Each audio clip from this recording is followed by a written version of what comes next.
EFed podcast, the podcast exploring our fantasy wrestling hobby, where the wrestling is written, but the characters are real. I'm your host, Mikey Unlikely, and I'd like to thank you for joining us here on the Atomic Dropcast Network. Hey everybody, I'm super excited to be here for episode 51, not only because I'm back for another week for the EFed podcast, but because tomorrow, as this episode releases, is the 1 year anniversary of the EFed podcast. Episode 1 was released 1 year ago on the 4th of November. Thank you to every single person who's not only joined us for an interview, but who's listened and tuned in, and to our patrons for the long journey that we've had this past year. I'm excited, we're stoked, we're bigger than ever, and I'm excited to carry on into the next year, 2021. Guys, welcome back to the show. Of course, we've got a new EFed podcast question of the week. We've got a new spotlight of the week, and it's a doozy. I'm excited for this one. And we've also got a new interview. We've got everything on tap this week here at the EFed podcast. I'm excited to be here. 1 year. And today on the show, we got Jay, the handler behind Jerry Miller, and Kylie Moore. He's also the Fed head, or half the Fed heads. 50% Fed head, okay? I can get this right. 50% Fed head of Revolution 1 Wrestling. So strap in. It's going to be a fun show. I'm excited.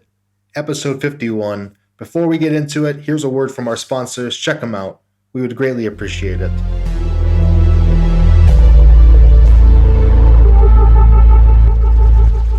Occupy Pro Wrestling, putting the smart back into smart mark since 2012 as we grapple with design and media services for wrestlers, promotions, and podcasters.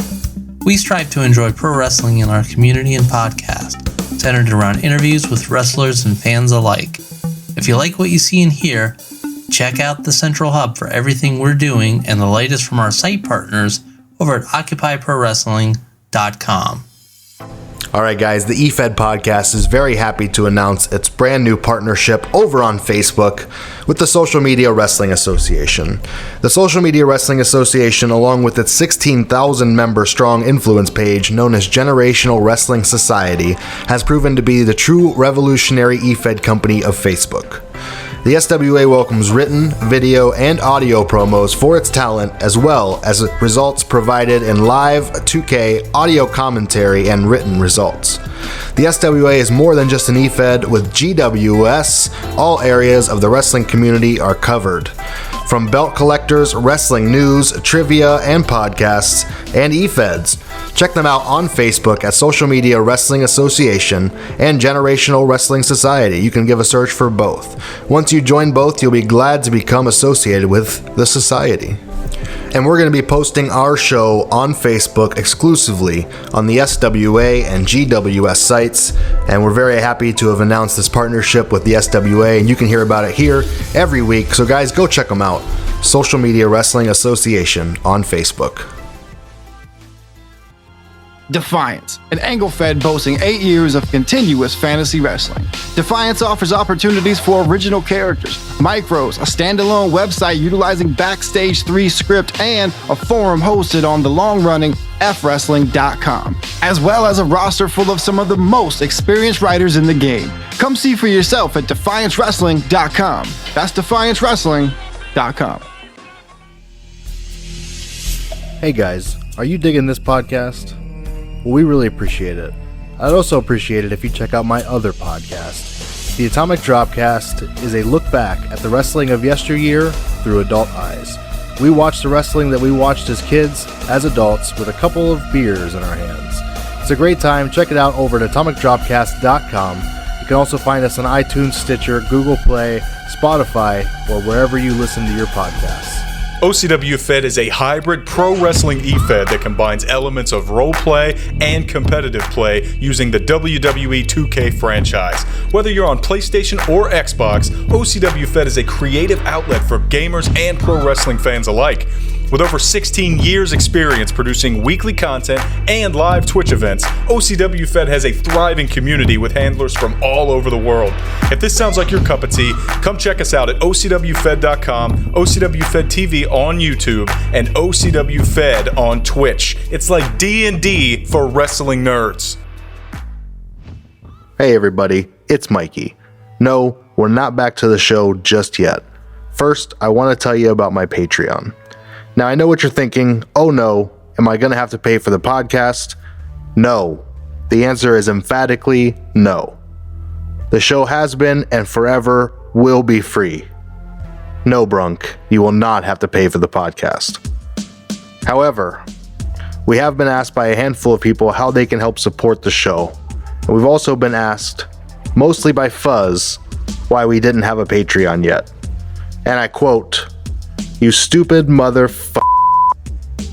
I can't believe you don't have a Patreon. I will hurt you if you don't take my money now." End quote. That was Fuzz. He's a scary dude. So with that in mind, you can find us at patreon.com/EFed podcast. Contributions start as low as $3 a month. Thank you very much for your consideration. Please get Fuzz off our backs. The EFed question of the week is brought to you by the EWC. The Extreme Wrestling Corporation is the game's longest-running roleplay EFed, having been established in 1997.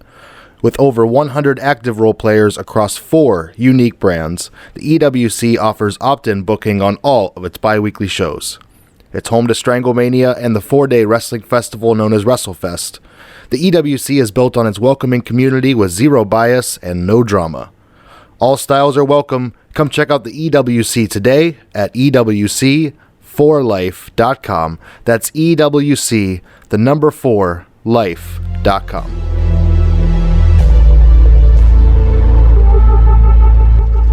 And this week's EFed podcast question of the week: who or what will your character be dressing up for as Halloween? It is the spooky season, and as I'm recording this, Halloween was last night. As far as my family goes, we had some Power Rangers, some zombie prom queens, some unicorns, and much more. It was a good time. So here's what we got from the Twitter side of things. At Decker Trixie, the Scarecrow, awesome. At Hope Lissy, all of them. And she added a whole slew of images. You can check those out on the Twitter machine at the EFed Podcast. At Risky Agogo, Gwen Stefani. Nice. That outfit is bananas. At The Troll Guy, he's going to cosplay soccer player Juan Diaz from Captain Tsubasa. There you go. He's got a little image there too on the Twitter machine. At Greg Ward the Boss, Deca Master. At JFSEWC, a giant Tide Pod. Nice, just don't get eaten. At Armenian Beast, eons ago, Beast got invited to the UWE Halloween party. He was told to dress as something scary. People at the time were freaking out about ISIS. He had someone Google ISIS for him, and he ended up dressing up as the Egyptian goddess Isis. Easy mistake to make. At Rose of Death X, the Punisher, John Bernthal. At the Roozy One, the Roozilla will be dressing up like Mikey Unlikely holding a 5-pound bag of monkey poo. Wait a minute. Wink, wink, nod, nod. At Mooncraft Witch, Drew, loving all things macabre and of the night, will be Morticia Adams for Halloween. She's already made plans for multiple parties and soirees she'll host. It'll be a riot. Morticia's a good shout. Love the Addams family. At I Am Tempest, either Otis B. Driftwood from House of a Thousand Corpses or Chop Top Sawyer from Texas Chainsaw Massacre 2. He's going deep on the horror stuff. I like that. Man who knows his movies. At Super Smash Cat, William Shakespeare. At Real Sister Sin, Poison Ivy. That's always been my inspiration for Sierra's gear aesthetic. That mixed with her villain gimmick, it just seems fitting. Nice. At Wolves Lullaby, there it is. He's got an image. He didn't really leave the name, so I'm not sure what it is. Check it out, Twitter machine. At It's Just Tap. Nothing. Tap's too real to play pretend. Great in-character answer, even though he says out of character. At User Poets, Callie makes an event of Halloween every year because it's her birthday. The greatest was when Impulse was feuding with Codename Reaper. She wore a full Reaper outfit, except she was armed with a cowbell. She was Don't Fear the Reaper. Good play. I like that. All right. over to the Discord side of things. What do we got? Interview questions. That's not it. EFed podcast question of the week. You get the live, unedited, unadulterated version here. At the Matt Loaf, Stacy is planning to dress up as Lydia from Beetlejuice at the next episode of Unleashed with her tag team partner and fellow Duality champion, Griffin Hawkins, going as Beetlejuice. Nice. Duo's costume. I like that. At King Yellowman, as always, Shazam. At Cat Cassidy, Pat Cassidy will be going as a painting legend, Bob Ross.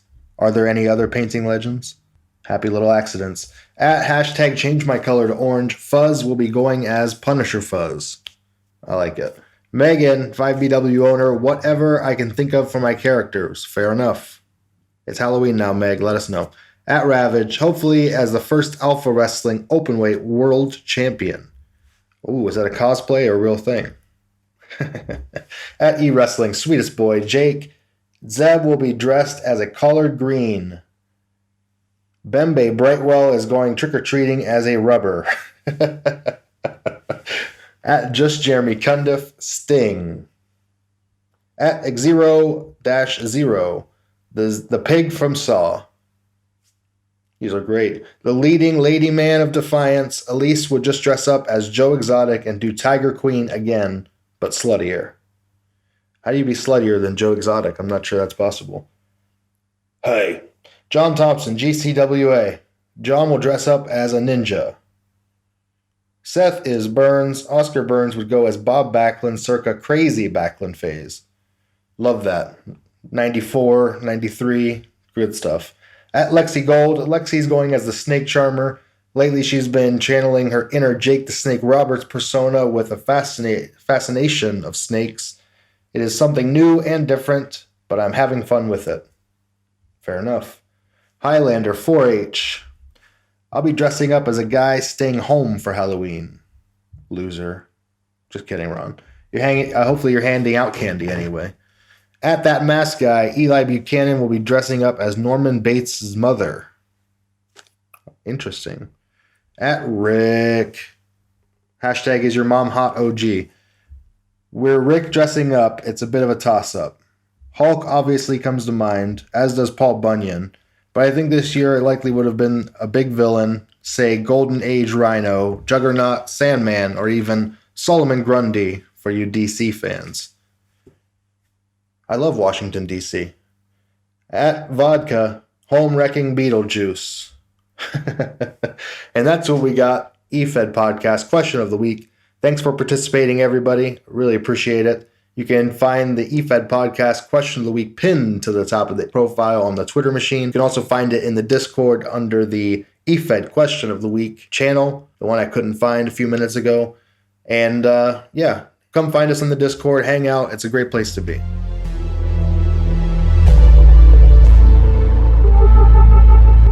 All right, guys, up next, we got a new EFed Spotlight. I'm excited to talk about this one. It's very different from what we're used to, but it's kind of a cool concept. Guys, check out Minecraft Wrestling Alliance. They have live weekly shows using their Discord for themes and commentary. They named sharpness buttons and have a number of other commands used for matches. They are angle fed set by the owner based on the skill of the members. The angles are performed during the show to the best of the members' ability and indicate skill and their position on the card to influence further booking. They have a show every Saturday at 2 p.m. Eastern for over 6 years straight. They have no word limits as there are no required promos unless scripted on the show. Obviously, you're supposed to be nice to everyone and show up for events when you can, let owners know when you're unable to. Right now, they've got some active championships. They've got the MWA World Championship, their Universal Championship. This was established in 2015, and the MWA Global Championship. They also have a tag team division with tag team titles. They have a developmental company named Ascension and an independent show, NGPW, which each have their own sets of titles as well. Some of their top wrestlers in no specific order are Danger Kong, Memorized, Matty Ice, Miles, Omega, Equinox, Treetops, Steve, Mr. Love, and Cruz. Check them out on Twitter at the MWA Alliance. That's at the MWA Alliance. Well, you can also find them at minecraftwrestlingalliance.weebly.com. Right now, they've got about 20 people on the main roster with another 10 in the developmental company. While you may think that the set in Minecraft world makes it immediately disinteresting to you, they're always pushing the barrier with just how far they can get on a vanilla, unmodded Minecraft. They utilize resource packs, Discord, plugins, and much more to create an authentic experience. If you ever wanted to step into the ring and have full control of everything you do in a match, including the moves and much more, this is the best place to do it. With guidance, we can drive you to become a wrestling legend that you've dreamed of being. To get an example of what they do, check it out on YouTube, the Minecraft Wrestling Network, and take a look at some pay-per-view intros or perhaps some recent episodes of Warfare. If you're interested, you can DM Cruz number 5116 on Discord.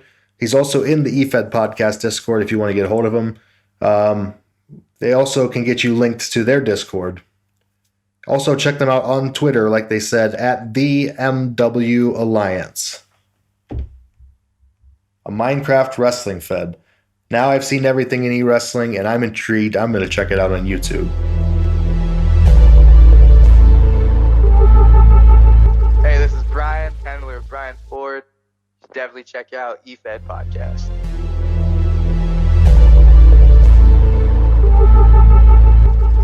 All right, guys, welcome back to another edition of the EFed podcast interview series.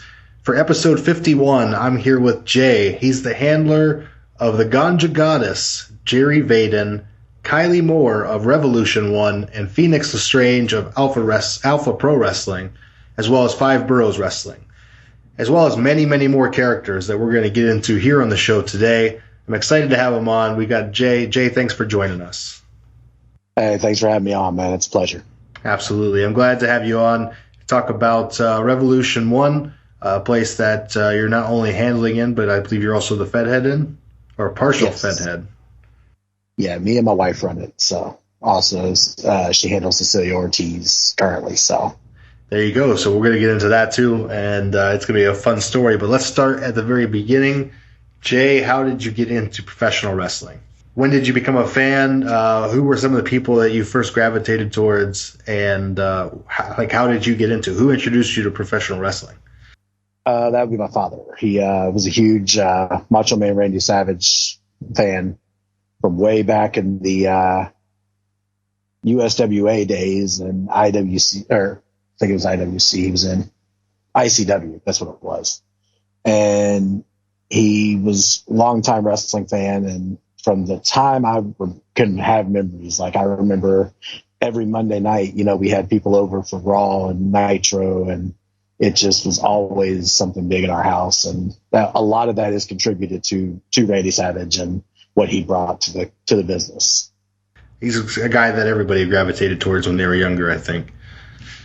So, well, your dad introduced you to it, and he was a Macho Man fan, so obviously you were as well. Yes, still to this day, like, he's still my favorite wrestler of all time. Like, whenever people have like those top 10 lists, I always put him in there. They're like, "Are you sure?" Like, I'm like, "Yeah, I'm sure." Like, he's still number one in my book. He didn't have the accolades of Flair or Hogan.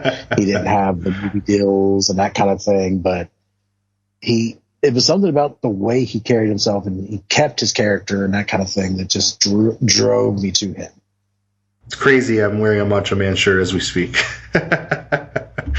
I love it. Macho Man's one of the greatest of all time. So I'm glad we could share that here. Who else, when you were younger, were you attracted to? Like, who were some of your other favorite wrestlers besides Macho? Well, I will say, like, it's weird. I've always been like more drawn towards the heels. Okay. Like when the NWO came around, like I loved the NWO. Just the way they were able to blur the lines of real and kayfabe, and they really made you believe that they were these bad, roughneck guys that were just beating the crap out of everybody for no reason, just because they could. Like Nash and Hall, the way they came in, and then the introduction of Bischoff. Like Rick Rude was always one of my favorites just because of his charisma. as well as like the model Rick Martel as well. I think is highly underrated, like in the scheme of things. Agreed. Yeah, we got similar tastes, it sounds like. So that's awesome. Rick Martel, the model with his little spray can. Yeah. That's awesome stuff. And then like even like Hill HVK with Sherry Martel was another one that I really loved. When she was singing his theme song. Yes. And like when I listen to that version now, I'm like, this doesn't sound right. No, yeah, because you're so used to hearing Sean. But it takes me back to like, WrestleMania 8, I believe it was, or 9 when he fought Tito Santana. Is that the one outdoors? And, yes. I can't remember if it was 8 or 9. I think that's 9. Yeah. Yeah. Yeah, it was just something about hearing that screechy voice of Sherry Martel just made you know that something was about to go down. That's awesome. So what about today? Do you still watch wrestling today? I do. I mean, I don't watch it as religiously. I mean, I do, now with work and everything, like Monday nights I work and Wednesday nights I work. So I do catch the replays of Raw or at least I'll catch little bits and pieces of it, just to see what happened. And I do still watch SmackDown. I tried to watch AEW, and I know I'm going to get a lot of hate for this, but AEW to me felt like 2000 WCW. Oh, you're gonna get a lot of heat for that. Or not early TNA, but kind of mid-tier TNA, like middle of the game when Jarrett went on that power trip, and that's just the way it feels to me. And I'm not putting anybody down that likes it. It's just, to me, it's not what they advertised, I guess is the best way to put it. Yeah, I've been calling it WCW light for some time. Okay, so we're on the same page there a little bit. Yeah. They've got some high points, but they've got a lot of low points too. So I guess, and it's not knocking their talent. I mean, they do have the talent there, with Omega, and Cody's talented. The Bucks are talented. It just depends on your preference for wrestling. Like I'm not a Moxley fan, and I feel like they're pushing him to the moon because the fans wanted it in WWE, but this isn't the John Moxley from CZW. He's closer than he was in WWE, but it's not the John Moxley that people remember. It's still watered down. It's still, not that ultra violent gimmick anymore. Sure. Yeah, it's he's going for the hardcore stuff, but he can't get to the extreme. Obviously, they're on TV and stuff, so I get it. Yeah. On WWE Today or anywhere else, who are your favorite wrestlers today? Ever since he came in, I've always been real big on Bray Wyatt. Just his character work. It reminds me, especially now with The Fiend and the Alexa Bliss storyline, it reminds me of Ministry of Darkness era Undertaker, pretty much. Like before the crucifying. Like in the middle there, before he went to that extreme, it was, it's that cult leader feel, but you want to hate him, but you love him. And he's kind of always had that. Yeah. I mean, even... it was not as prevalent because Husky Harris didn't get time to show it. But even like if you watch his old like NXT promos as Husky Harris, like he had it and he always had it. It was just he didn't look the part. And when he got injured and he lost the weight and he came back with the Firefly Funhouse, like I was like, what are we doing? They're like, my first thought was, oh my God, they're burying him. They're completely ruining him. And then once I saw The Fiend, and I'm like, we just watched 8 weeks of this to find out that he's darker than ever. Daniel Bryan, obviously, one of the greatest wrestlers in the world, possibly top 20 of all time. He's got the charisma. He's got he gets the fans behind him. Even as a heel, like the fans were still wanting to cheer for him. So it's another one of those things. So how did you find the weird, wacky world of e-wrestling? Found the International Wrestling Guild and saw some of the promos, and I'm like, hey, I can do this. So I didn't know these guys have been doing this for like 8 years already at this point. And what year was this roughly? This was 2005. Okay. So I was fresh out of high school. I'm like, I can do this. So I created a character, and in hindsight, I shouldn't have done it, but to me, it was an old school type Undertaker type deal. I created a character named the Savior Jesus Christ, but I spelled it different, just to give people that feeling that, oh, he really thinks, he's the second coming kind of thing. And so they put me instantly against a 4-time world champion in my first match ever. Ouch. And this dude literally wrote probably 1,500 words or so. I wrote a paragraph. Mine literally, my whole promo was that I was dark enough to beat him and that I was going to kick his ass. That was essentially the promo. It's what we all do when we first start. Is we rely on the most badass thing we've ever seen. Yeah. So literally, his character squashed me, and he adds me on AOL Instant Messenger. He's like, "Look, man, I think you've got talent." He's like, "Even in that little bit, I saw that you can do this." So he took me under his wing, and with it was weird because about a month and a half later, IWG went down. They folded. Owner didn't have time for it anymore. But him and some of the other guys were in a place called NIWF, No Imitation Wrestling Federation. It had been around for quite a while. It was run by a guy named Skull. This dude was not the friendliest guy in the world. He was kind of a dick. Well, his name is Skull. Yeah. So literally, the guy that took me in, his name was Black Wolf Cash. And he pulls me aside in AOS the Messenger with a couple of the other guys. And they're like, "Look, before you come over here, Skull is a dick," was exactly what they told me. But I went over there and these guys started helping me. Black Wolf Cash, Nick Kelly was another one, franchise killer, Eddie Stitchard. These guys were, in my opinion at this time, they were the top of the top. I mean, they were all, multi-time world champions, multi-time like second tier champions. So they took me under their wing, and about a week and a half after I joined NIWF, or it was probably 2 weeks later, I won the United States title. Nice. I had changed my character because I was in a video game fed that I don't really bring up much because it's a little different, but I was basically told that my character was too sacrilegious and it needed to be changed.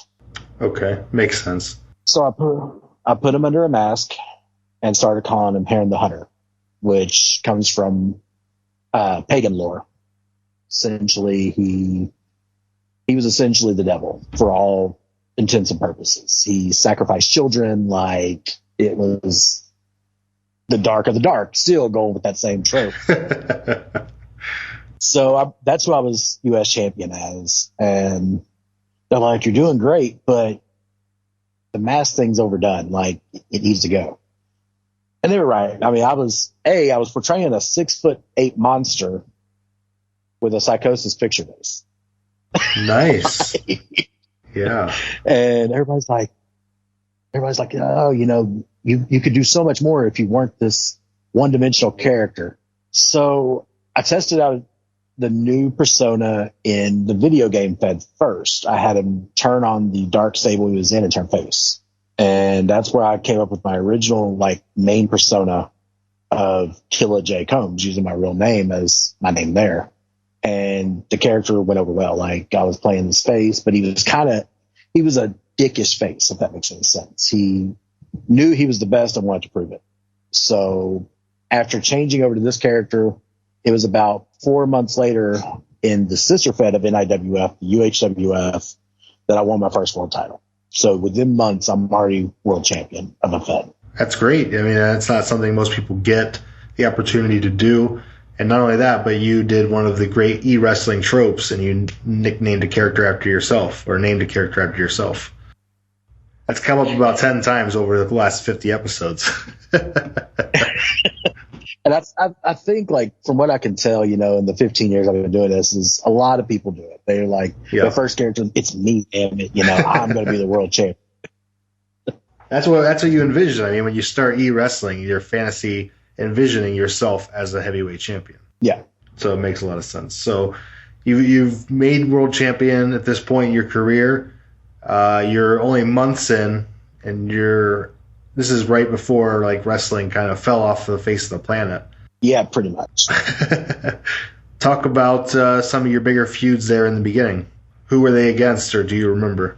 Well, I started off in a feud with Black Wolf Cash. He's like, "Look, we can continue what we started in IWG." And he basically agreed that if my writing was even close to his, it would kind of be semi-angled to put me over at first. He was actually who I won the U.S. title off of. because he needed time off. So he's like, look, I'll drop the U.S. title to you. You're somebody I feel like can carry this title, into the future.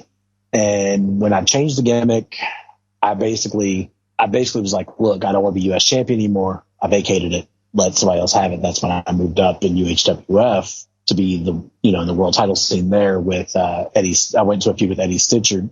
And the reason being, my guy was this party guy, loved to have fun and drink and that kind of thing. Eddie Stitchard, this is right around the time CM Punk started gaining popularity. Yeah. He was straight edge.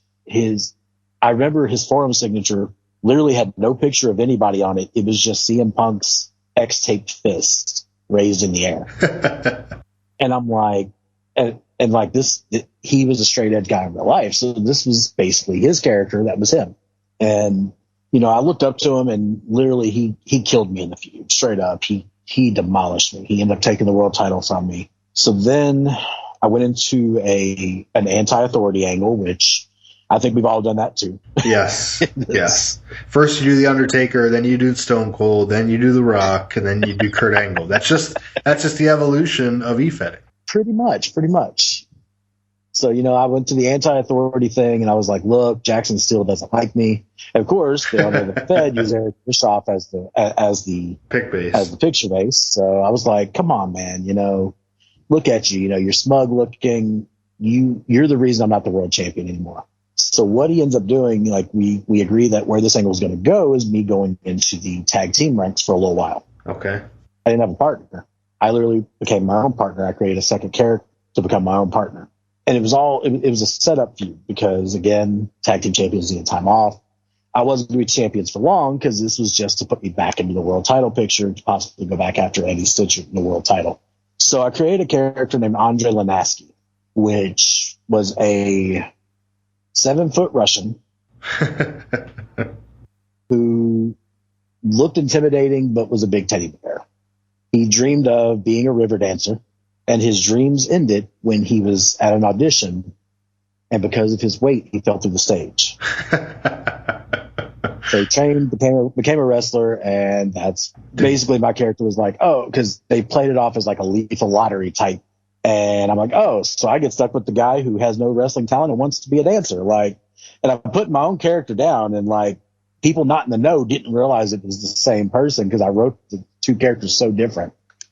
And they were like, when they found out, they were like, you're writing both characters? I'm like, yeah.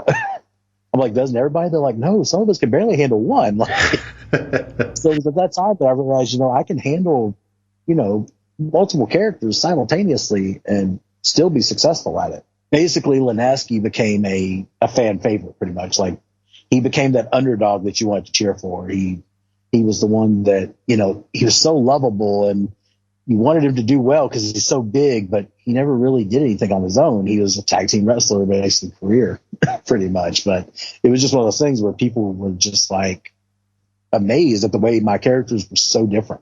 And not only did you, have early success, you enjoyed writing different characters at the same time, something I still can't do to this day. So it's good on you, man. I mean, that's an awesome experience to start the game out with.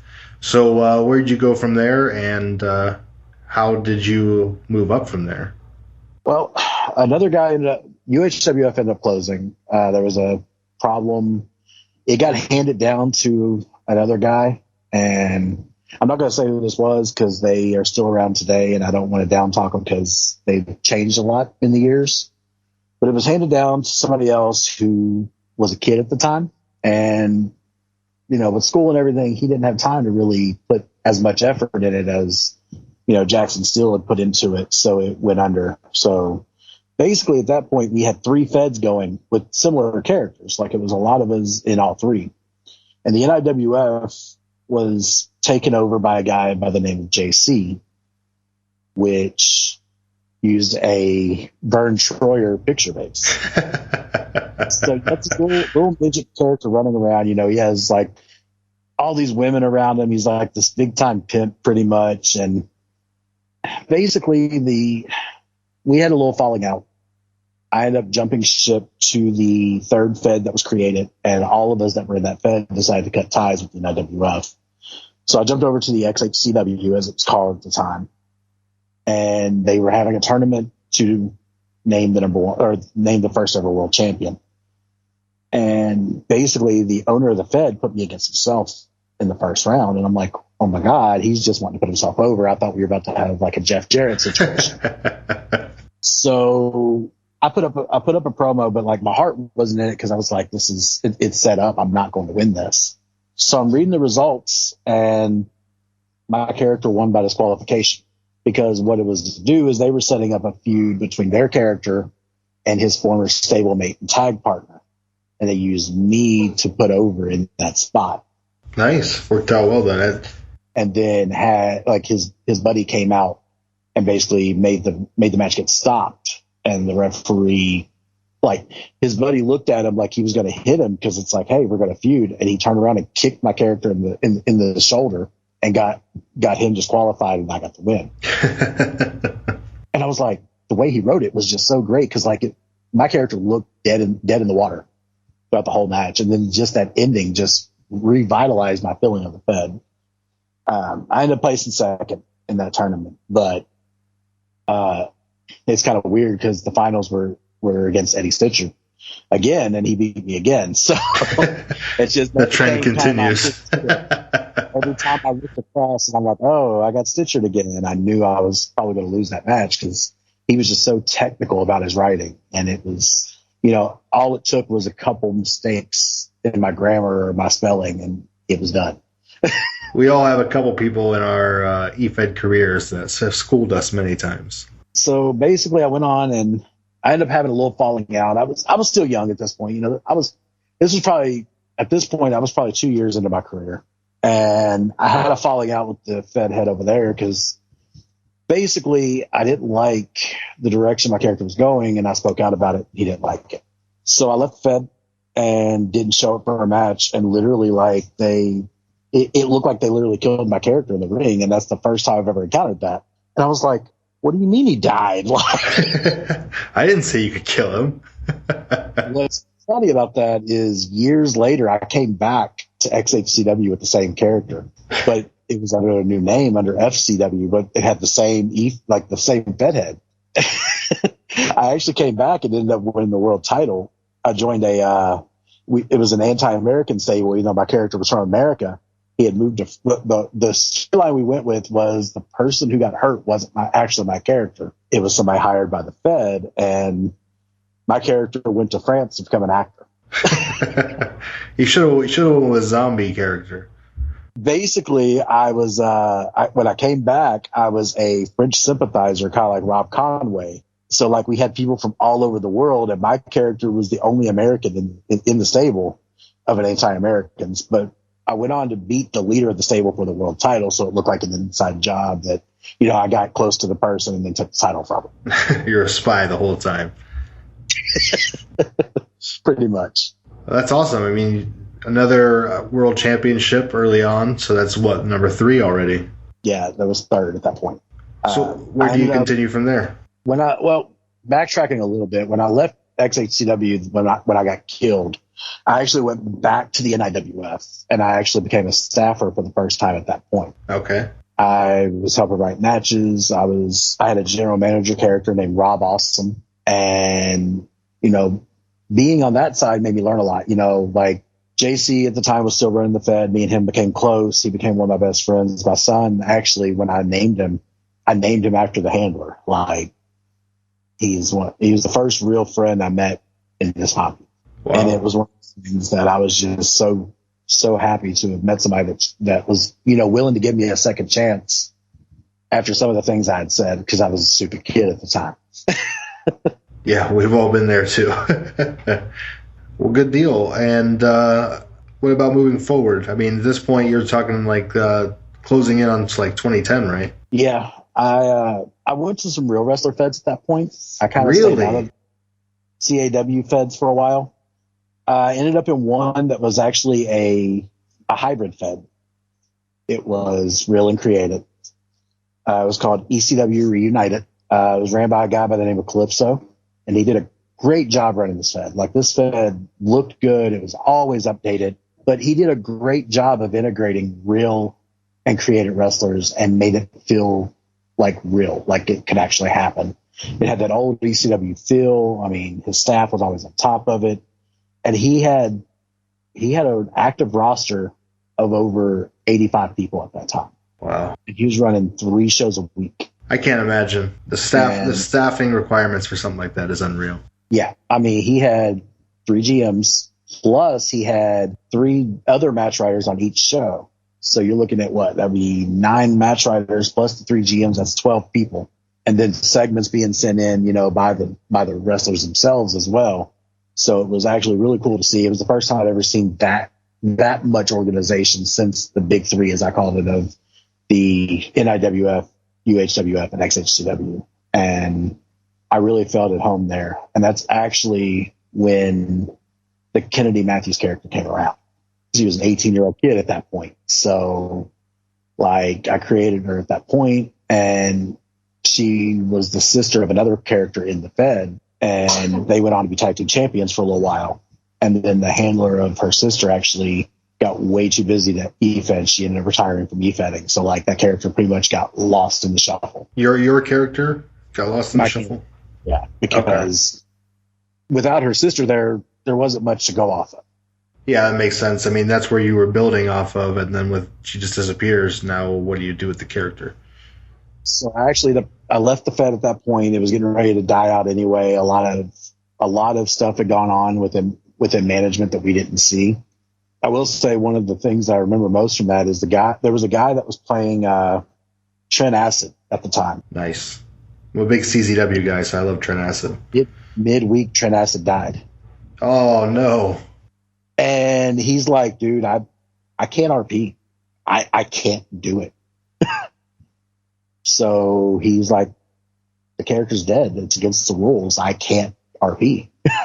So what they ended up doing is they actually played off of it a little bit. They didn't say, oh, he's dead, blah, blah, blah.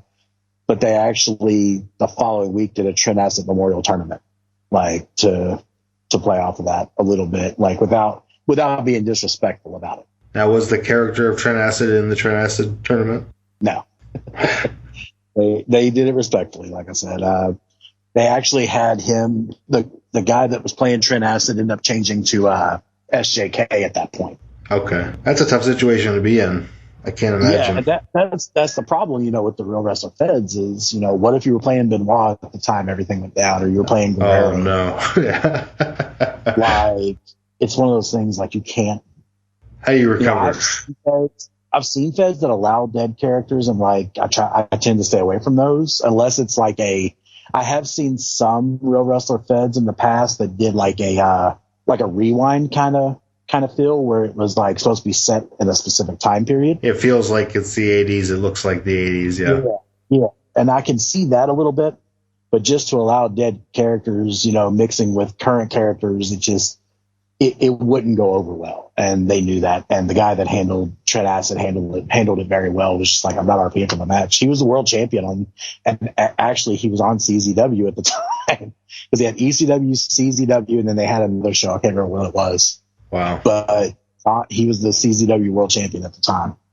And he's like, I can't defend my title. I'm sorry. Did they write him out, or did he just disappear? It just was a disappear thing. They didn't want to up the fact that he was dead. They didn't want to disrespect his memory. Didn't want to acknowledge any of it, yeah. Exactly. So they played it off very well. But once they started dying out, I took a few years off, and then I ended up playing Kennedy Matthews again in Grindhouse Wrestling, which did not last long at all. They literally got through their world title tournament, and that was the end of it. How many times have we seen that happen? I was like, hey, I won. And it was gone. The only person that RP'd in the final show was me. No one else. I was the only promo turned in, and they were like, yeah, we're shutting down. Okay. I mean, I still mention her as a former and first ever Grindhouse champion. But the thing is, it was on Envision Free, so you can't even find it. Yeah.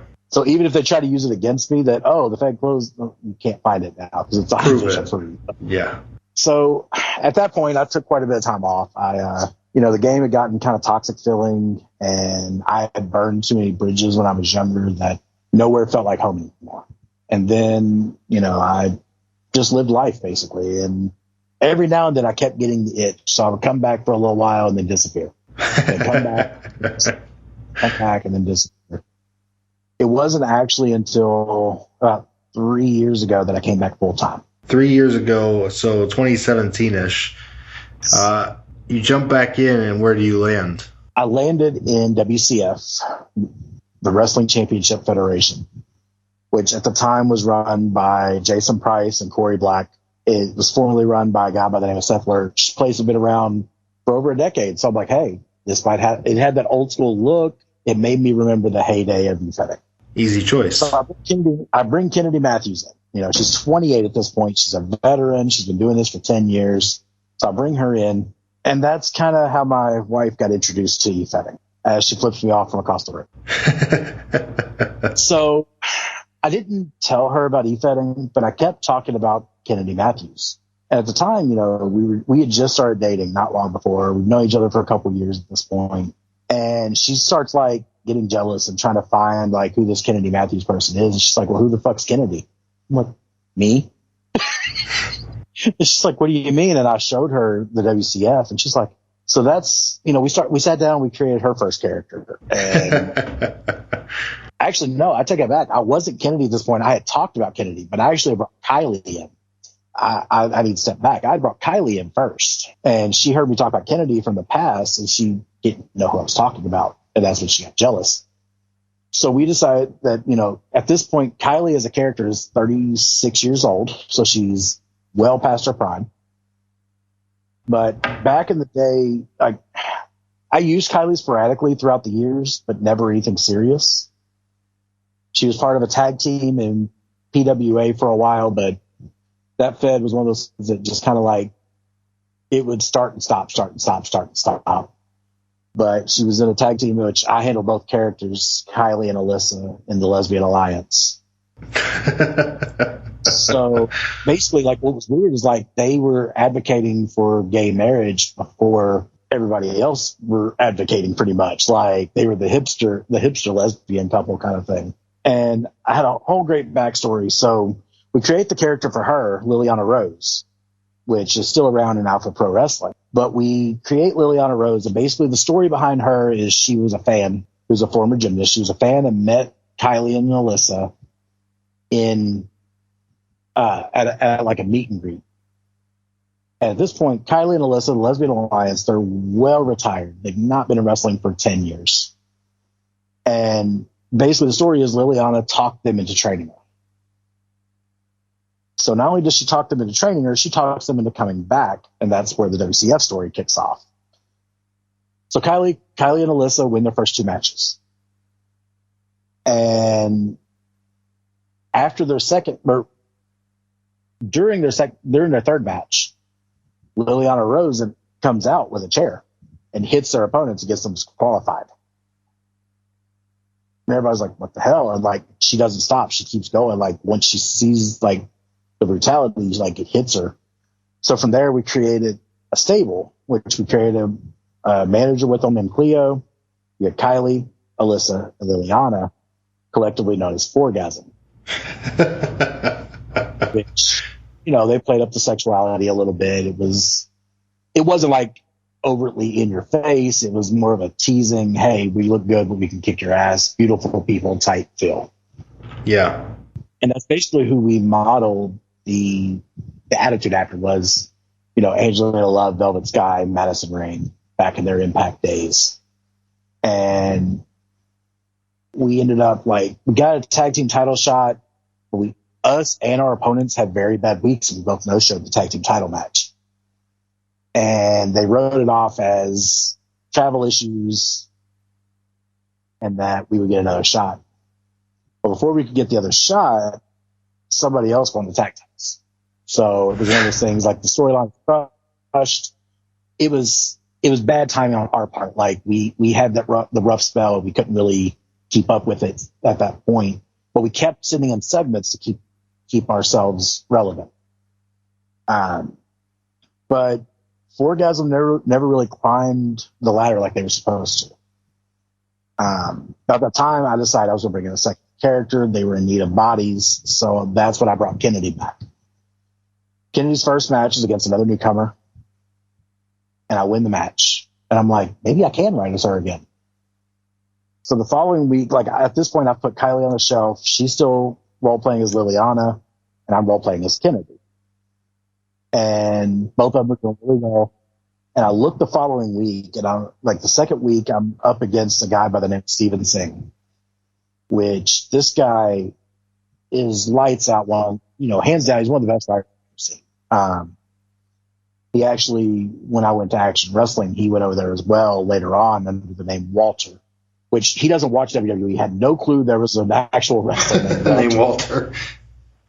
His character in Action Wrestling is actually like a serial killer type feel. Like every one of his, like he was from West Virginia, and every one of his writings feel like you're watching an episode of Dexter, like just without the time travel. Back to WCF, Kennedy starts catching ground. I pushed as hard as I could. I lost the match against Steven Singh, but I caught the eye of the Fed heads in that match. Like they kept trying to push me. About that time, the Liliana character for her has kind of like leveled out, is not really doing too well. Because everything we've tried with Liliana and Kylie in the past, basically the reason that storyline fizzled out as quick as it did is because we went on to do a Daughters of Darkness, is what we called them. It was Kylie and Liliana, and I brought the Jesus Christ character back, and we created a stable called the Dark Carnival. Basically, Liliana's character was petrified of clowns, but because they called themselves Dark Carnival, there were clowns like waiting on them hand and foot. So she would wear a clown mask the whole time to like try to blend in and try not to show her fear, kind of thing. Nice, yeah, that's clever. So while we're doing that she decides she wants to try her hand at another character. She gets this idea, and she uses an Ariana Grande picture base and creates Estrella Louise, which is probably her most well-known character. Yeah, I'm familiar actually from Twitter. So Estrella, when she first comes in, she's uber babyface, wants to be everybody's friend. So they decided it would be funny to stick her on teams with Jesus Christ for her first like tag team match. And she's an 18-year-old kid from Mexico, big in the Lucha Libre family. Like her whole family is known for Lucha Libre down in Mexico, but she wanted to be on her own. So like her whole promo is her like going up to these clowns, trying to shake their hands and stuff. The whole time, like Liliana Rose is in the promo pulling her away, is like, you don't want to deal with them. Seriously, you don't want to deal with them. You need to be out of here. You need to go away. This isn't your place. Like, so like the Dark Carnival fails. But Estrella and Kennedy at this point are doing well. So Estrella stays, Kennedy stays, and Kylie and Liliana go to the back burner. So basically, at some point,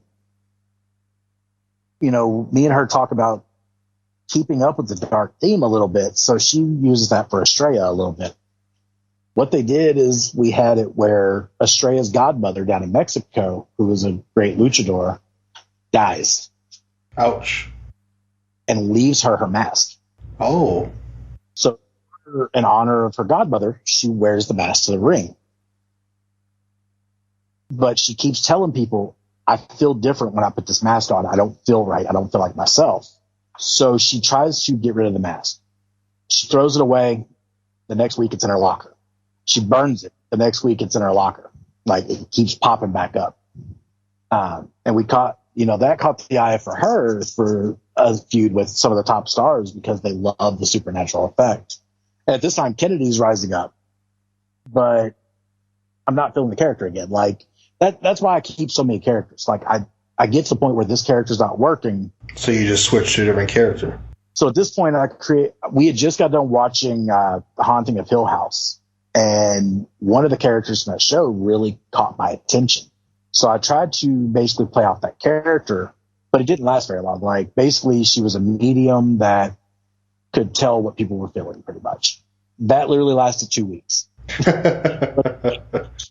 Like she just got rid, like it's like the supernatural just went away. She just became a regular person. And I don't know how, I guess because we're me and my wife are together, we always keep getting paired up like in tag matches and that kind of thing. And it's like, we don't want to be a tag team. We're trying to be our own thing. But somehow Edwina Lockhart, my character, and Estrella Louise got teamed up. And we don't know how it happened. Unless you don't tell them that you're even related, then otherwise you're pretty much. I think their first inclination is let's team them up. We ended up going up against a guy who's pretty prevalent in the EFed community. Handler name is Fizz. Plays Lord Rab is one of his big characters. He was Sean Young in Action Wrestling. But at this point, he's playing the Monstables, which is Conrad Rab and Samuel McPherson. Really great role player. But we catch him on an off day. We win the tag titles from him. And it's at this point that we were getting recruited at this point to Action Wrestling. And I had actually already made the jump a little bit because I took Kennedy over there.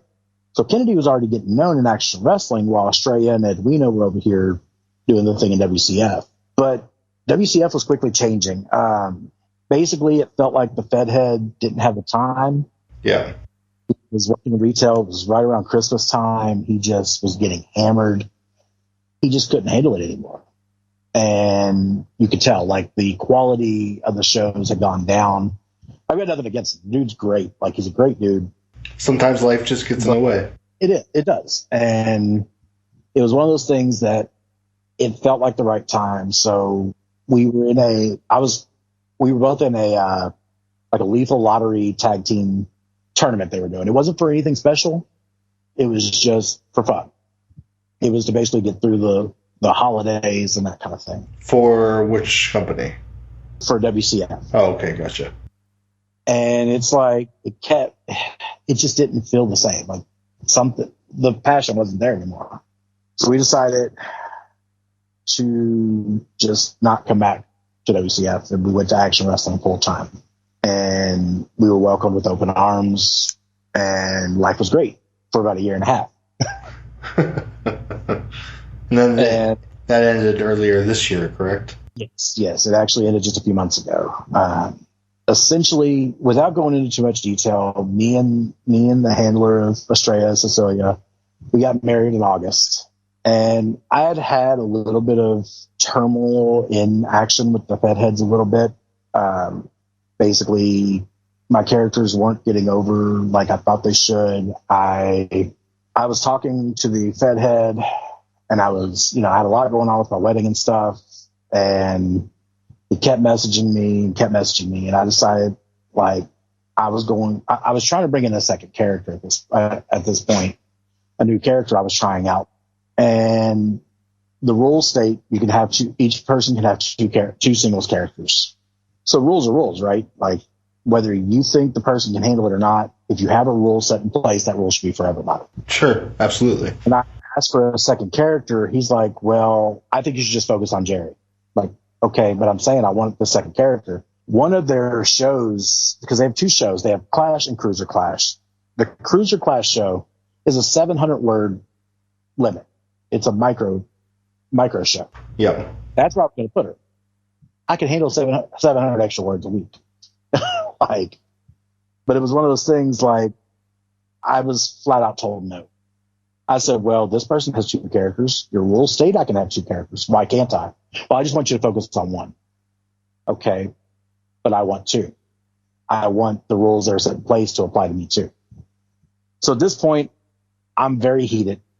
I've had a bad night. Our wedding went over well, but we had a lot of stuff that went down.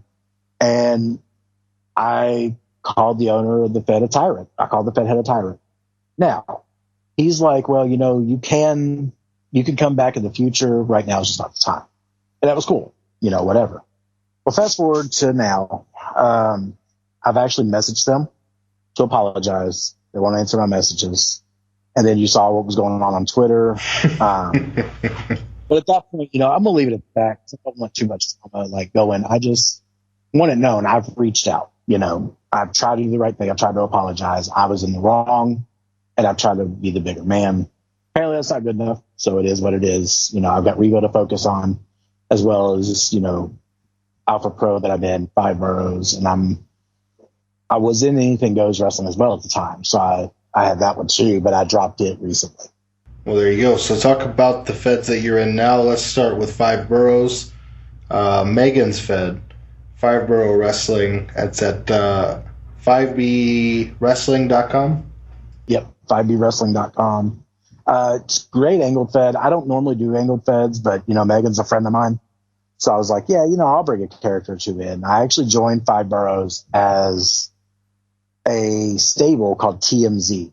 And it's 3 characters from the hood of Brooklyn that their names all start with T, M, and Z. And their whole gimmick was they would find dirt on their opponents, real or fake. They would make it up in a match. They would report it. That's pretty good. So, that lasted a little bit, but the tag division fizzled for a little while in 5BW, so they didn't really fit in as singles wrestlers. They were made to be a tag team. So I was like, okay, what if I bring Phoenix over? Phoenix was a former cruiserweight tag team champion in Action Wrestling. She was a former tag team champion in Trinity Wrestling, which is the predecessor to Revo One. But she's got a couple titles under her belt. She's a very eccentric character. She literally believes she's a vampire that is hundreds of years old in a 20-year-old's body. That's her belief. Very eccentric, yeah. A nice character. And it's cool how every character you have is very different from the next. A lot of that is because I want them to sound different. Like, Kennedy's very, very British, very, raised on wrestling being a tradition, wrestling being in her blood. Jerry is obviously, she's now a former pothead. She doesn't really use the Ganja Goddess much anymore. Since she became Jerry Vaden, she's adopted a daughter. She's semi-retired at this point. But Phoenix is out there. Like, Phoenix's promos are fun to write, but they take a while to process. Especially right now, she's, in the story arc I'm currently in with her, she's dealing with her creator, her vampire creator, which has a and his name is Justice. He was her ex-boyfriend, Justin, that turned her into a vampire. Very abusive relationship. A lot of my promos have trigger warnings to them just for like past references and that kind of thing. I don't go graphic, like I don't do like graphic like beatings or anything, but it's implicated. It's very implied. It's like one of the most recent promos I did, she had like belt marks all down her back and she was bleeding. And it's obvious what happened without coming right out and saying what happened. But it's a lot of her. She's very self-deprecating. I deserved it. It was my fault. So it's one of those things like, it's a character that's raising awareness as well as it's just a fun, dark character to write, even though the themes can get heavy at times. Yeah, it's just something different, and maybe sometimes it's just hard to get in the headspace. It is. And that's why I don't write as her often. Like in APW, I use her a lot because there was a feud with Liliana Rose for a while. I actually had a really, really tight competition at one of their pay-per-views recently against a guy named America Jackson, another great writer. And there was 1 point separating me and him. And the way they did it, it was the winner of that match went on to the main event. The main event was all the champions inside, basically an elimination chamber type feel. America ended up winning the world title that night. So basically, I told him before the event, I said, whoever wins our match is going to be the world champion. After reading the promos, I said, whoever wins this match is the world champion. And I wasn't wrong. He did win the world title that night. So knowing that I was that close just really brought another life to that character. Interesting. And so you're evolving all these different characters at the same time. Some of them come in and out of retirement. How many characters do you consider active today? Active would be just Phoenix. Jerry she's retired currently. Okay. Because basically when I left Action Wrestling, I had her at XWF, but never really caught footing there. The character only worked with Derek Vaden being around. So it was one of those things in other feds, it didn't make any sense because who cares if she's married to the longest reigning cruiserweight champion in Action Wrestling? This isn't Action Wrestling kind of thing. Exactly. So it only worked there. So she was a character that hasn't really worked elsewhere because of that. And so now you've ventured back into Fed heading and trying to do staff roles and create more of a Fed-wide image rather than just maybe a couple characters. Talk about Revolution 1, how it came about. I believe it's an evolution of Trinity Wrestling. Is that correct? Yes. July 2019, we opened Trinity Wrestling. It was me, my wife, and Madman Zielinski, which was a very controversial choice, to bring him in. But he's somebody that I see as a real friend. He's always had my back. Even when we fought, he's had my back. But we started this Fed with the belief that what EFedding today is lacking that EFedding in the past had was a sense of community. Whether it was roughcut.com or something like that, we had somewhere where we could all talk about this hobby. Yeah. So we decided with Trinity, we were going to try to bring that feeling back. We had, every Fed pretty much links affiliates, but we wanted to actually put our affiliates over. We wanted to send people to our affiliates to wrestle. We wanted to work as a community. So when we started Trinity, we decided the best way to do it was to do an open battle royal. We decided the first show was going to be an open battle royal for anybody in the Fedding world. Nice. That's very courageous.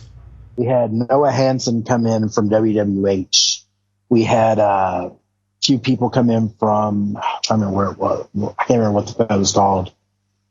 We had New York Crews come in from 5BW. We had, all these Feds represented. And, we had people from Fedding Past come in. We had Madwoman Zielinski join, and we had a guy handling a character named Pasha, which this guy, he's kind of like me. He has characters all over the spectrum. We met him. He was playing a character by the name of Masuda Jubei, which was like, he uses Suzuki as a picture base. And it was essentially the same kind of character. He was a rough, in-your-face, strong style character. And that's how I met him. And he came in and started, what's funny is he brings in this giant Russian, 7'8", and it flashed me back to playing that giant Russian, years ago. And I'm like, yes, love it. And in the end, the smallest male on the roster wins the Battle Royal. Of course. Thomas Snow, which is, it's weird. He's the handler of Derek Vaden, which everybody was like, oh, he only won, blah, blah, blah. He earned it. And I had outside judges helping judge it. Like, it wasn't just us. We did our results that night live on Discord. But here's the kicker. Our electric had gotten cut off. Oh, no. We sat at the public library for 6 hours doing live results because I couldn't I hadn't used Google Docs yet. So I didn't know how to use it. So literally we sat at this computer for 6 hours at the public library doing results on Discord. 15-minute breaks every 2 hours. And every 2 hours we had to take a 15-minute break because the computer would kick off and we'd have to get them to turn it back on. We got through it and we had so much positive review on it. And so we kept on with, trying to push other Feds. We ended up creating what we called the Nomad Championship. And what the premise of the Nomad Championship was exactly what it sounds like. Title could be defended in any of our affiliates. They just had to give us and the champion a 2-week notice that they wanted to have the title defended there. All we asked was, even if it was like an angled Fed, that be a role play match because it was a role play title. Now, the downfall of that was nobody jumped at the chance. We couldn't get any of our affiliates to let us defend the title there. Really? And, it was such a great concept, and we're still mulling it around. And, if we find the right connection, it could work. Yes. But we haven't found that connection. So Trinity kept going, and it got to the point where I just couldn't handle it anymore. We had a character, we had a handler come in and try to pull some very graphic child rape scenarios in a segment. And I was like, no, you got to go. And he's like, well, it's creative freedom. And I'm like, no, you got to go. I said, A, that's a pro board's terms of service violation. B, that's just messed up and you need to go. Yeah. So we kicked him out, and that showed there that we were looking after the integrity of the Fed as well as the integrity of our handlers. And that's what we try to prove again is, we're on top of things here. But we kept growing, and it just got too much. We couldn't do it anymore. So we kayfabe sold the company to Action Wrestling. We could still promo, but we couldn't really do the Fed head part of it. So we kayfabe sold the company, came up with a big storyline for it, and made it happen. So basically, you did a merger. Yes. Okay. Yes. It was one of those things. Our show was on Hulu at the time, quote unquote. So they got the rights to that. They got the rights to our titles, and they got the rights to our contracts at that point. Now, my roster was very mad. A few of them came over, a few of them left, and some of them to this day haven't fully forgiven us for it. This was November of last year. So we're looking at almost a year ago. But then, when everything was starting to go downhill with Action Wrestling, the three of us got together and started talking, and we're like, what if we brought Trinity back? But the problem is we kayfabe sold it. Yeah. So we got to work around that story somehow. So we decided a rebrand was what we needed. We kept the roster in the dark about this rebrand that was coming. We played it off as Trinity the whole time. We had a tournament to determine the new Trinity World Champion, which was won by Sarah Lachlan, which is a very, very known name at this point in EFed. And Lachlan, I don't know how she pronounces it, but she's a very good writer. She skirts on the line of in character and out of character shots. It's kind of close sometimes. She's a hell of a writer. So she ends up winning it, and we bring out a title under on a pedestal under a blanket, and we reveal that she's not the new Trinity World Champion, but she's the first ever Revolution 1 World Champion. Smooth transition. That's a nice way to do it, is just to reveal a new title. And like I said, the roster had no clue except for the person who placed second in the tournament. He knew. But that's because, again, it was the handler of Derek Vaden that we're very close to, and we kind of spilled the beans. Well, that's cool that you're once again running your own Fed. You've pulled off the World Title Tournament. You didn't close immediately thereafter. And we took a month hiatus. I'm actually putting a new card up either late tonight or early tomorrow. So we are coming back. Our guys and girls just needed a little bit of a break. They've been writing crazy for us, and to show our appreciation for it, we ran it by them, and we basically, our world title got held up in a controversy that happened at our last pay-per-view that we had. We had Madman Zelinsky, our world champion, taking on Morbid Dream, Carnivore, Daniel Dream. It's all the same handler, and they were really close in the voting. And I really didn't want to put one over the other. I really didn't want to. So I was like, let's do it this way. So in the end, lights go off right as the referee goes to count 3. When the lights come back on, both competitors are not in the ring. And it leaves everybody wondering what happened. Which we're going to answer a lot of that in the coming weeks. So you should check it out. And where can people check out Revolution 1? That would be at, I got to get it again because we recently changed links. So I got to get the link for you exactly, so I don't tell them incorrectly. It's all good. Yeah, no, please be accurate. But Revolution 1 Wrestling has been working with both the podcast here now and as on the EFed Spotlight recently, as well as EWT's partnered up with them to put a shirt out there. Which the shirts are amazing. They really are. That link is actually revo1wrestling.boards.net. There you go. REVO, the number 1? Yes, the number 1. Wrestling.boards.net. There you guys have it. Check it out. I'm sure you're accepting new applications. Oh, always. We are always accepting new applicants. We try to be very fair with booking. Obviously, we can't book everybody because I can't write 15 matches a week. Yeah, no one can. But we do try to get, 5 to 8 matches a week. Plus, there's always room for segments. We always put at the bottom of our card, if you're not booked, stay relevant by sitting in a segment. It's one of those things. We try to be fair about it. We recently went to our weekly show. Sin is on Tuesday nights, but we recently went to summarize results on that. But our pay-per-views are always full results.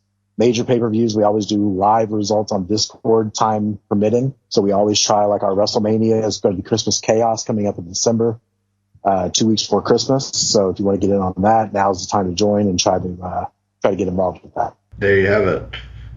Well, Jay, is there anything else you want to go over before we hit the Twitter and Discord questions? No, I think that's pretty much it. I mean, I don't want to ramble about myself too much. I'd rather see what everybody else has for us. Good deal. Let's see what we got first over on the Discord side of things. We got Megan up first. You're familiar. We're both familiar. Megan's a big supporter of the podcast and EWTs. 5BW owner Megan wants to know, who do you like better of my characters that came into Revo, KPN or Anya? That that's a double-edged sword. I like the Anya character a lot, but KPN I feel like was a better character overall for Megan in general. When she brought KPN in, it felt like it flowed so much better. I feel like, I don't want to say I pressured Megan into joining when we signed everything back up, but I think I pretty much pressured Megan into joining when we signed everything back up. Because she's like, well, let me figure out a character. Because she had just recently put KPN on the shelf. And she brought in Anya, and I feel like it was rushed just because I kept saying, hey, do you have a character yet? I need to get a card up. So I blame myself for that one, but KPN for sure is the better of the two characters. There you go. Her second question is, should we get Dave's ass into Revo? So, story behind that, Dave is the co-fed head of 5BW. We've been on him since Trinity opened to join. And for a while in our Discord, we literally pop in and be every day and be like, hey, Dave, here's your daily reminder. Join Trinity. And then it became, Dave, here's your daily reminder. Join Revo 1. And like when we started the second Discord up, he had no clue that we had invited him because Megan just told us to add him. So we added him to it. And he's like, what the hell is this? It's the new Fed. He accepted the invite, but he was like, what the hell is this? And like every day we would be on him. And yes, the short answer is yes. We need to get Dave's ass in Revo. There you go. At Highlander 4H, how much have you invested in Mikey money? Mikey money? I apologize in advance. Many of my listeners like to make Mikey questions, so Mikey money is fake money for my character. I'd rather not disclose the amount of money that I would put in Mikey money. So it's so huge you don't want to talk about it. I understand. It is. Yes. I don't. My bank account would not like me for saying that. How about the best advice you can give someone new to the hobby? Also from at Highlander 4H. Well, I'll actually put it to you this way. When I was in WCF, I started mentoring a 13-year-old kid he went by the name Scott Slayer, and I straight up told him, don't give up. He kept losing. He's like, Jay, I want to stop. And I'm like, no, you're good. Keep it up. You're only 13. And before long, me and him started a tag team. We started wrestling, as a team. And me and him ended up fighting for the hardcore title later on. So I was like, dude, you've made it. You've shown that you can do this. So don't give up is the main thing. Like I said, my first promo ever was a paragraph, and I got my ass kicked. And that same advice was given to me by Black Wolf Cash, and he said, don't give up. And that stuck with me. Yeah, you talked about how like 2 or 3 guys had took you under their wing, early on in your career, and now all you're doing is paying it forward. So that's pretty cool. And one more thing that I would say is find who you think is the best writer and ask them for advice. Get advice from the others. I hate saying this, but take a little bit from this person, a little bit from this person, a little bit from this person if you like 3 people, and make it your own. None of us have fully original ideas. It's just how we use those ideas. I like it. Last question from Ron. Something you still want to accomplish in the hobby? Well, since coming back, I've not been a world champion since coming back, really. I want to get back to that top tier. And, back when I was world champion before, 1,500 words would do it. 1,500 words doesn't do it anymore. So, I got to be able to get back to that tier and, just try to prove I can still keep up with the big boys of the current generation. I like it. Good answer. At John Thompson of the GCWA, what do you find most rewarding about this crazy e-wrestling hobby that we all love? Just the camaraderie. Like I said, I've met a couple guys that are really good friends of mine outside of the game, and 2 of them showed up to our wedding. So one came all the way from Wisconsin to Kentucky just to be at our wedding. So in the middle of a pandemic at that. Amazing. The friendships you can make in this game are as good, if not better, than real life friends. For sure. At Capacity, are you an ass man? I think everybody is to an extent. I think everybody's an ass man to an extent. So, at the Matt Loaf, is there any character that you're familiar with in the hobby that you haven't had a chance to work with that you would like to? And if so, who?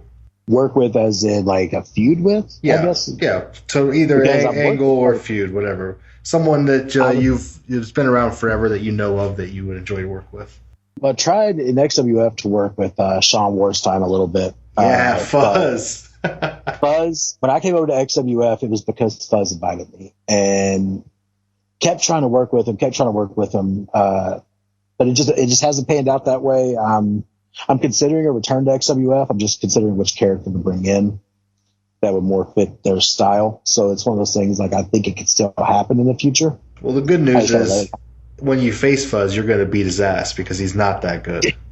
I don't know. He's pretty solid, I think. I heard he won a title or something once, so we'll see. Yeah, who knows? A couple of titles, I think.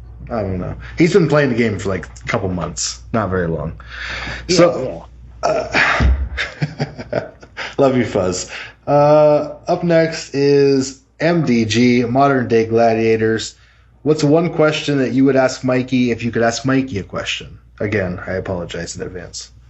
I guess I would ask you how long it took you to come up with the EFed tease concept. A day and a half.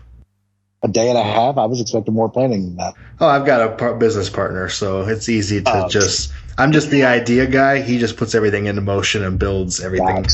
Yeah. The guy who's producing this podcast is also the website builder and everything else. All I do is get on here and show my sexy voice. Up next is Capacity again.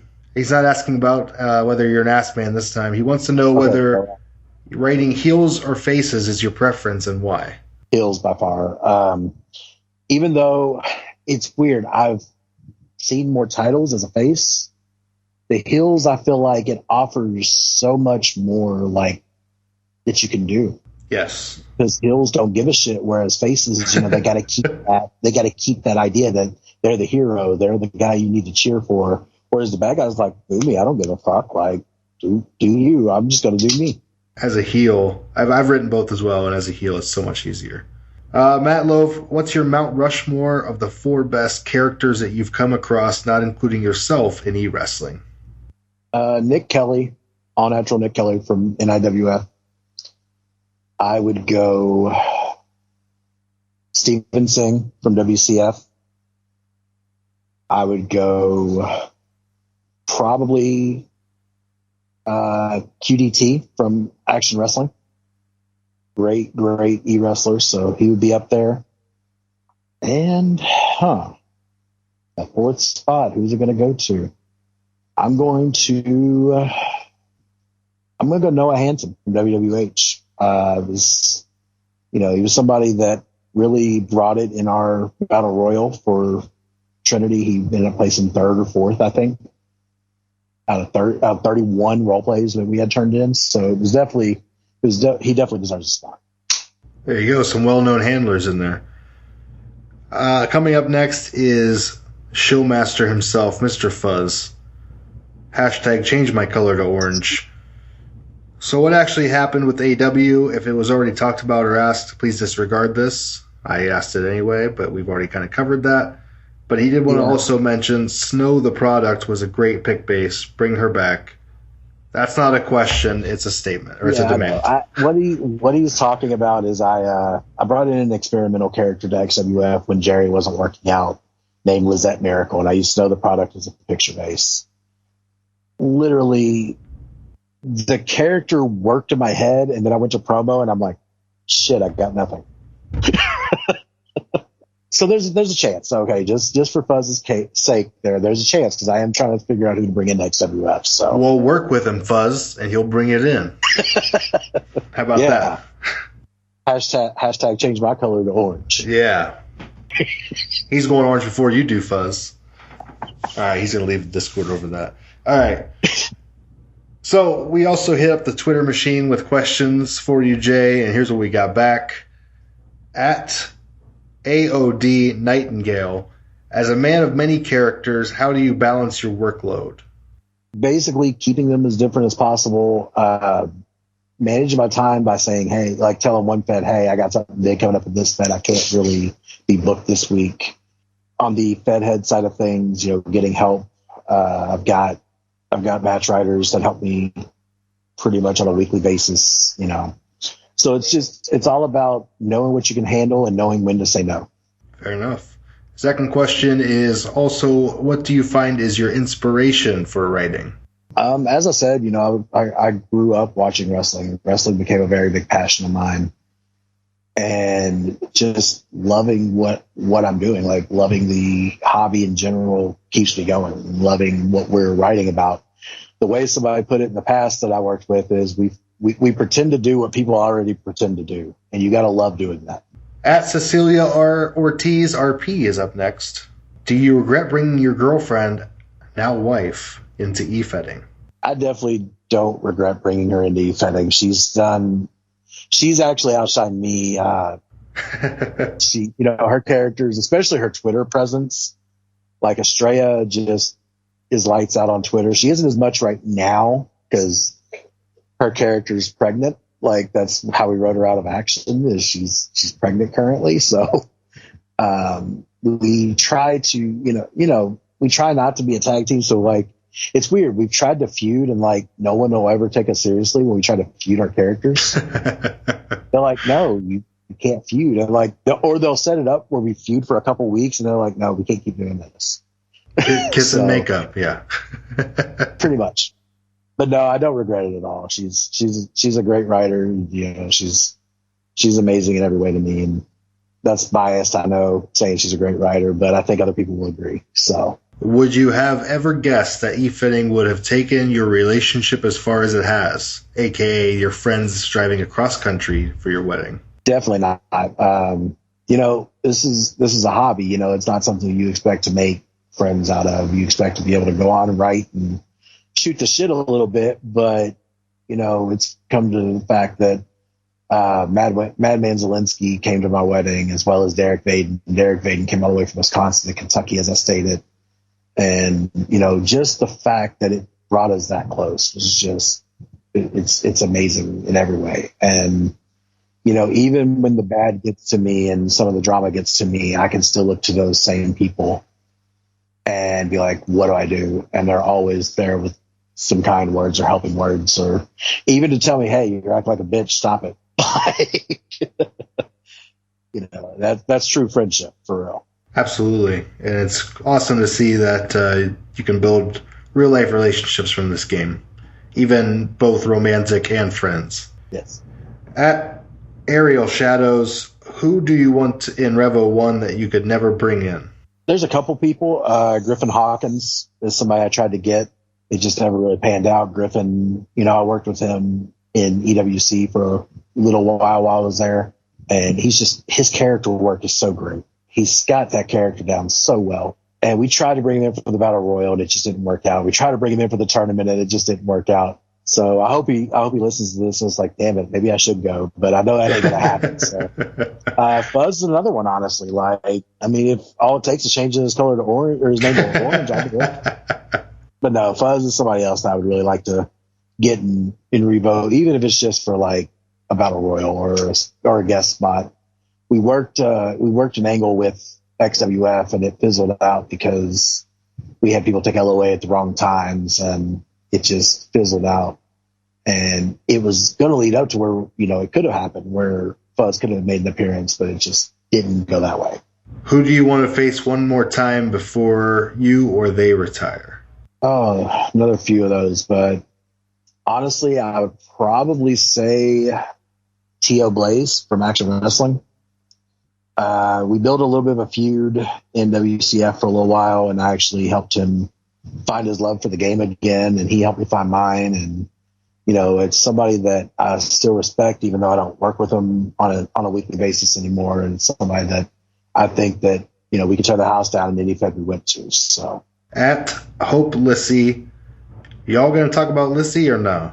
I mean, I can bring it up a little bit. I don't want to get too much into it because it's a lot of action wrestling stuff. With Lissy, I mean, it's another person I see as a friend. There was a time we introduced the stable, the Royal Family.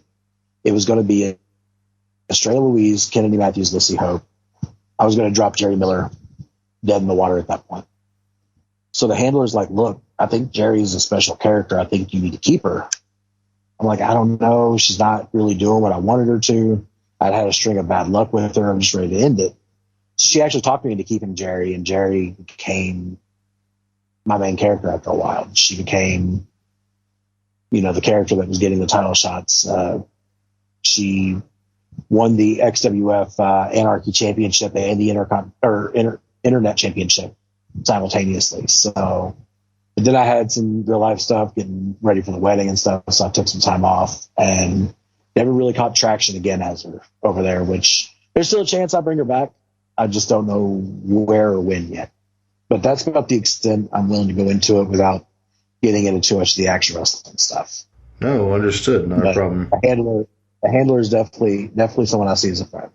Very good. The last Twitter question we got is from the Wanderer, DV. Why me, of all people, did you decide you wanted to work with? Did you think our little arguments as Derek and Jerry would turn into such a long storyline? And finally, love you and Cassie, brother. Can't wait to hear this interview. The Jerry Miller, Derek Baden thing started as an on the boards Twitter feud. And Derek Baden and Jerry Miller were both cruiserweights at the time. And I decided one day, you know what? I'm going to call out the longest reigning cruiserweight champion. So I called him out. I said, you're going to fight me. And management didn't book it. So I kept calling him out. You're going to fight me. You're going to fight me. And it kept going back and forth, back and forth. And finally I got that shot. But it was a triple threat match with Charlie Sadis. So I was like, no, you didn't beat me. It was a triple threat match. That doesn't count. So they booked me again against him, and he beat me. So, me and Derek were working together on a constant basis.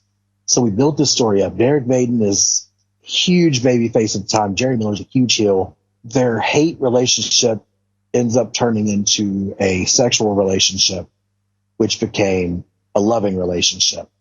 Basically, Derek cheated on his girlfriend with Jerry, brought Jerry to Thanksgiving dinner with his girlfriend at the house.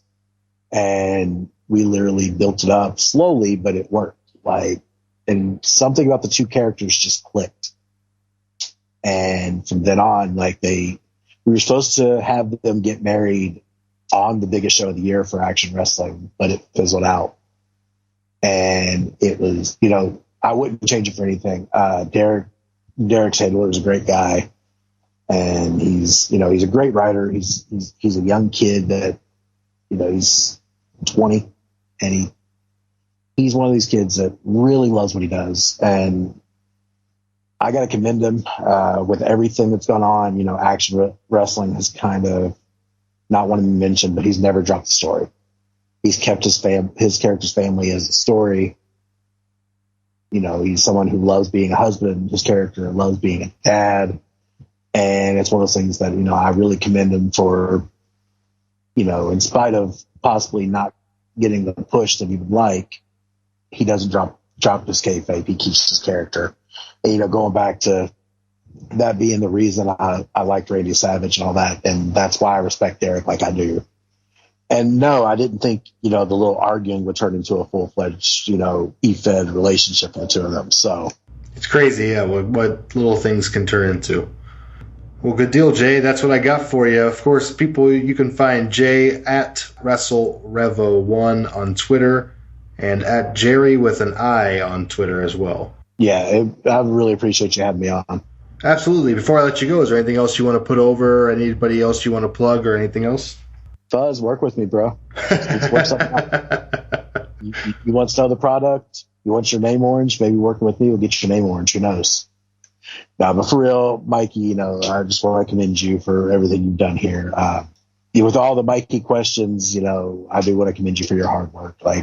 I love listening to the podcast and seeing all the t-shirts popping up is great to see. Even like my Revo One shirt, I love wearing it.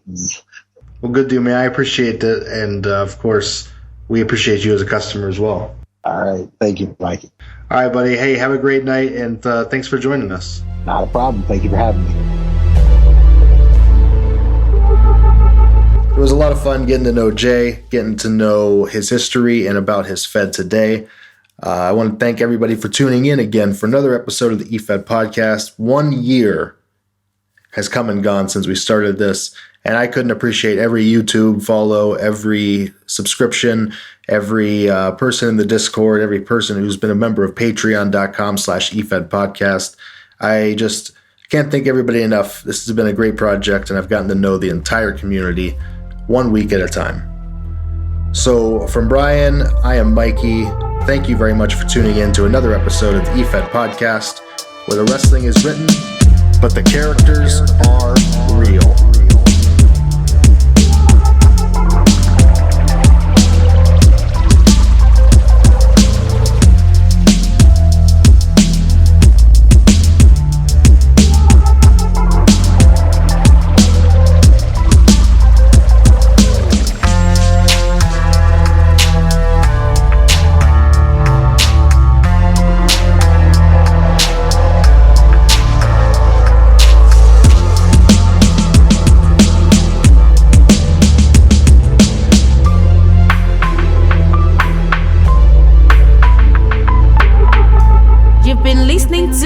The EFed podcast, only on the Atomic Jobcast Network, presented commercial free on Patreon.